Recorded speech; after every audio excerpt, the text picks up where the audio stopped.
Let's make a Lucky Leprechaun for St. Patrick's Day. Welcome to Up All Night DIY. I'm Monica. Thanks for joining me. Today I'm making this cute wee fella, so let's get into it. I wasn't even sure I was going to make something for St. Patrick's Day this year, but when I pulled out my decorations, I found these little pots of gold that I made years ago. They could really use a refresh. That's what we're going to do. I'm going to use this to start out with. This was a styrofoam ball that I cut in half, and then I used this product called Foam Finish, which they no longer make, and I added some clay details. The Foam Finish product was painted on, and it created like a hard surface so that you could paint right over top of styrofoam. Used to love it. I think there is something similar out now, but not sure what it's called. I'll look into that. I cut a 3.8 styrofoam ball flat on the top, and I cut it in half. And for the leprechaun's head, I took a 2.8 ball and cut a flat spot on the top and on the bottom. And then for his hat, we're going to give him a bowler.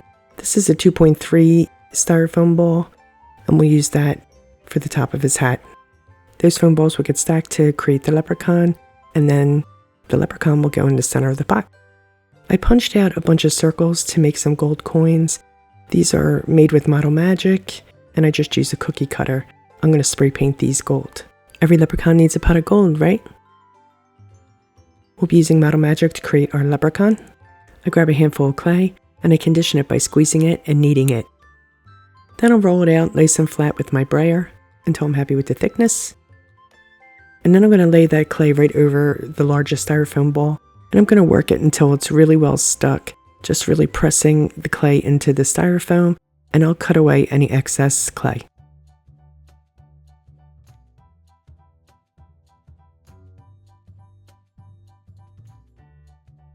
And then I'm just going to continue pressing that clay onto the foam ball, and until it's looking good, and it's as smooth as possible. I'll repeat this process with the other two balls. I'm going to grab a couple of toothpicks and stick them into his body, and then I'll attach his head and then his hat in the same way. You really just want to make sure that you're as centered as possible so that his head is nice and centered on his body. Now, I've also rolled out some canes of clay. I'm going to use these to fill the gaps between his head and his body. Since I'm not using glue, this will help fill in that gap and also to keep his head attached. Once I get it on there, I'm going to use my tool handle to just work that clay into that gap and to smooth it out as much as possible. For the most part, you're not really going to see it because it'll be covered by his beard, but I still want it to be, relatively neat, of course. I'll punch out another circle using a jar lid for the brim of his hat. And I'm just smoothing down, some of those rougher edges. Now place the brim on top of his head. Then I'm going to push a toothpick right through the center, and then we'll add the top of his hat.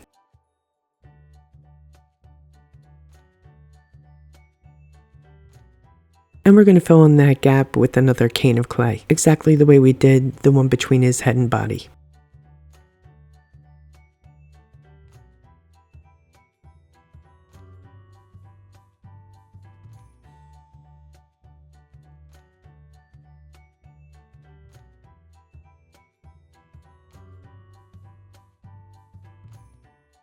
Here I'm adding another cane of clay to the edge of the brim of his hat to give that turned up bowler look.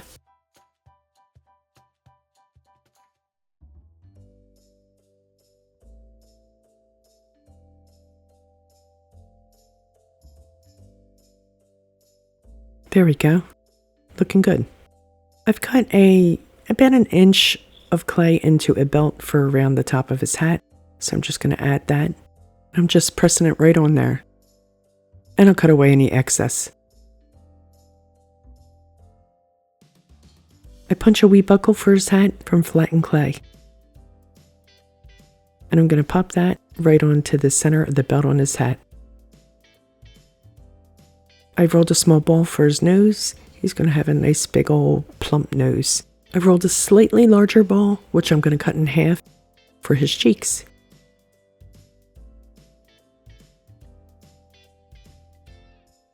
I'll pop those into place.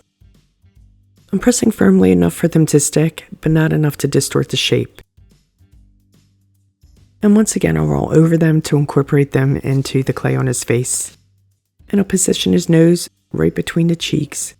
Again, pressing. I do kind of flatten his nose out a wee bit, and that'll make it stick well. I give him dimples by pushing my tool handle up into the bottom of his cheek. To make his ears, I formed a little teardrop shape, which I'm going to cut right down the middle. I want to give him kind of slightly pointed ears, so I'm just going to cut this in half. And then we'll pop those into place.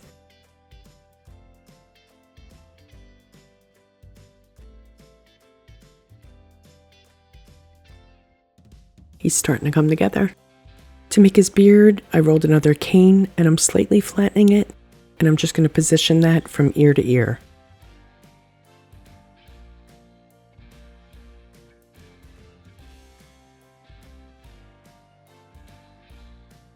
Pressing ever so lightly, again, so I don't, change the shape of it, but I wanted to make sure it's well stuck.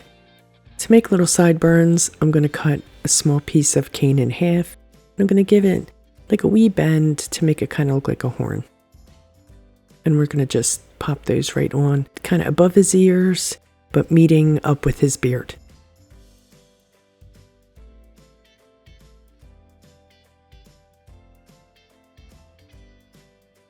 I think you can kind of see what I mean, right? I'm adding a little bit of texture to his beard and to those wee wisps of hair. Just wee lines, really.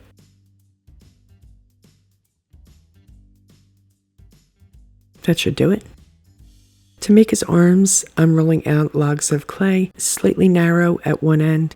Now the one arm, I'm going to cut this in half because this is the one I'm going to attach to his body. And this is going to lay flat across his belly. So let's get that attached. And I'm just pressing it right into place. I'm flattening it down a wee bit at the shoulder, and I'm going to roll over that with my brush handle to incorporate it.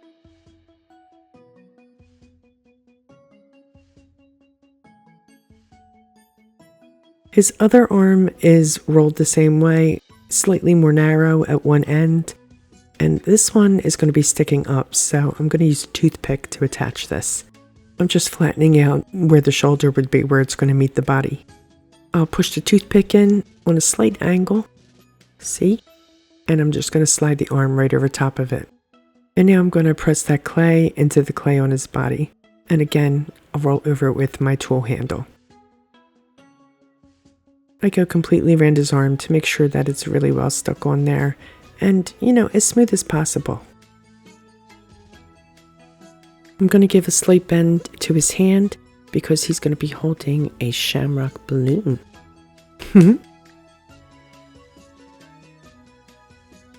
I left a wee gap so that I could glue his Shamrock balloon to his hand once he's dry. Now I'll set him aside so that he can dry overnight. I went ahead and painted the top of the pot of gold with some gold spray paint. I also spray painted all of those little coins that I made. Anyway, now I'm going to give the pot itself a fresh coat of Ceramcoat Charcoal.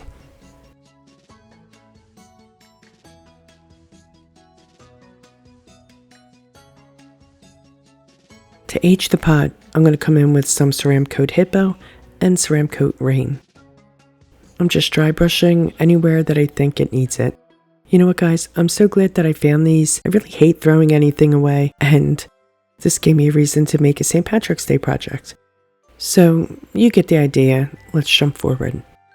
He's dried very nicely, no cracks, so now he's ready for some paint. I'm going to give both his hat and his body 2 coats of Ceramcoat Jubilee Green. This is nice festive green, great for Christmas and for St. Patrick's Day. I always kind of go around the edges first before I fill anything in. It just makes it easier for me to keep everything under control. Know what I mean? So see here, I'm taking a smaller brush so I can go around his arm. That's just so I don't get too much green on the arm, because that's going to be painted white. His sleeves are going to be white.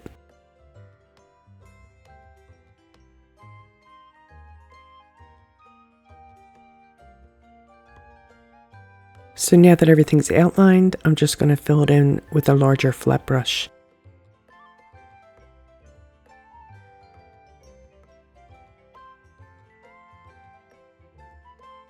I'll give both of his sleeves, and there's a wee bit of a collar around back showing. They'll get 2 coats of white. I'm using Ceramcoat Tawney on his face and on his hands. Yeah, and I'm using a detail brush to get in nice and close around his hat and around his beard.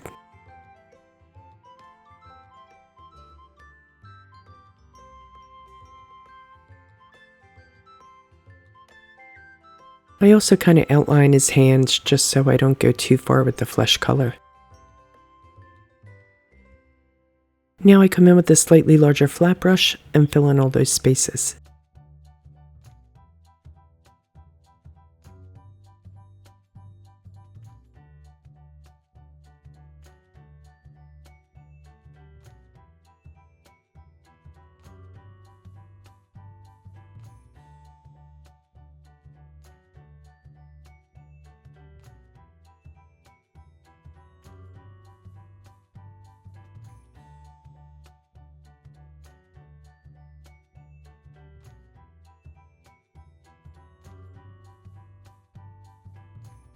His hair and his beard will get 2 coats of Ceramcoat Bittersweet Orange.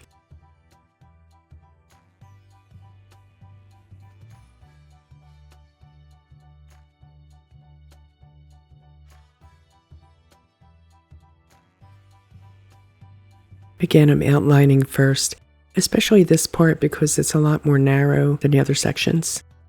You feel me? And the whole back of his head gets painted with the bittersweet too.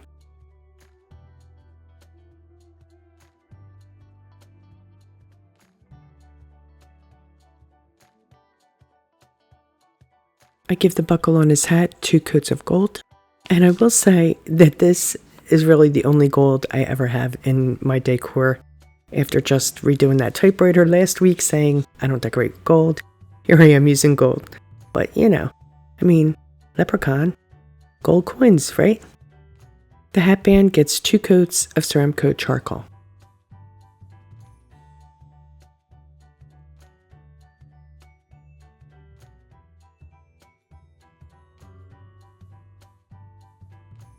I'm also using charcoal to fill in his eyes. And again, these are like capital D's that fell over on their back. I think it's much easier to get your eyes the same size if you think of them as a capital D. Maybe that's just me.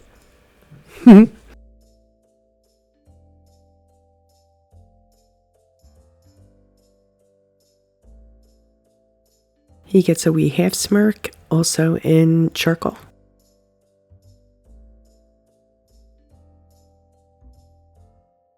He gets some bushy eyebrows with cadmium orange.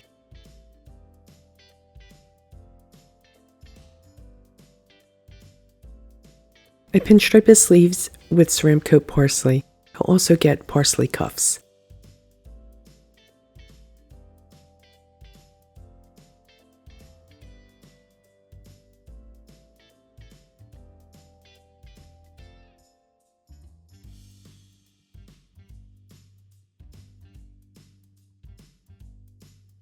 I dry brush his cheeks with Ceramcoat Coral.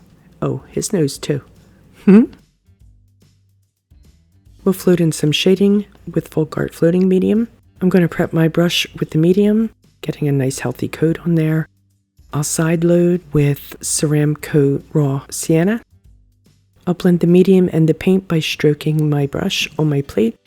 And with the paint side of my brush, where I want my darkest shadow, I'm going to float right around his face and all of his features. And as always, I reload my brush as necessary.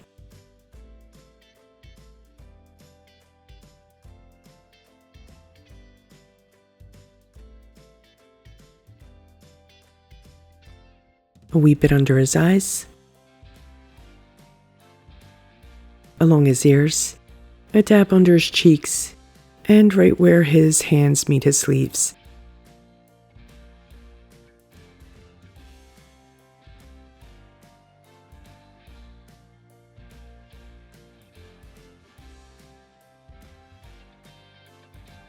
I'm going to add a wee outline to his ears too. Give them some definition. I'll shade his beard and all of his hair with cadmium orange, and I just loaded the brush the exact same way as I did with the Raw Sienna.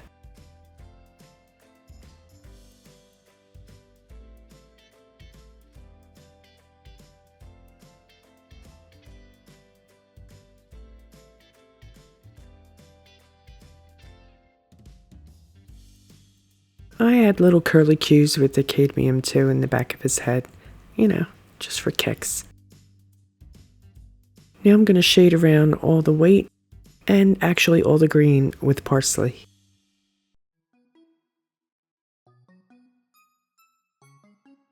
I really like the way this looks. I think it adds a little extra something something. You know what I mean? It kind of pulls everything together. Now we'll come in and float some of that on his hat, and then we'll do his body.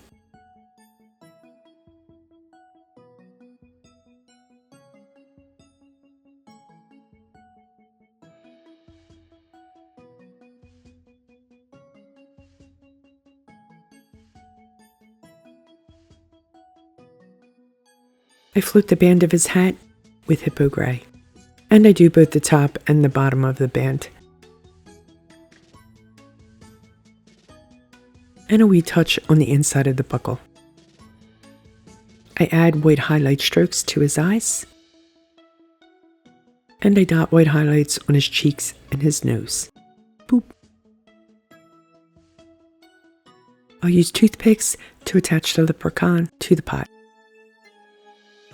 I'm going to do a dry fit first, and then I'll add a little glue to the toothpicks and to the bottom of the leprechaun.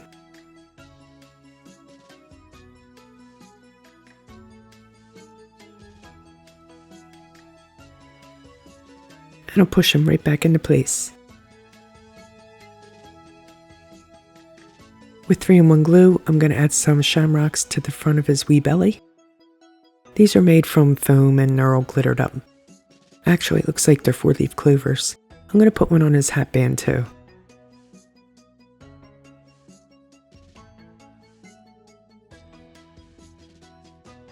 All we need to do now is glue his little shamrock balloon into his hand. I'm going to poke it through the top of the pot too, and then I'll secure it with glue in his hand.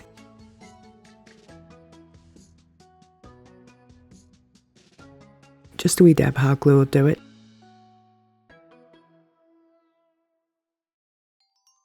Well, he's looking festive.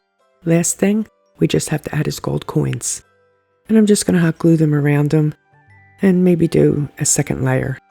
There we go. He's got a fortune around him.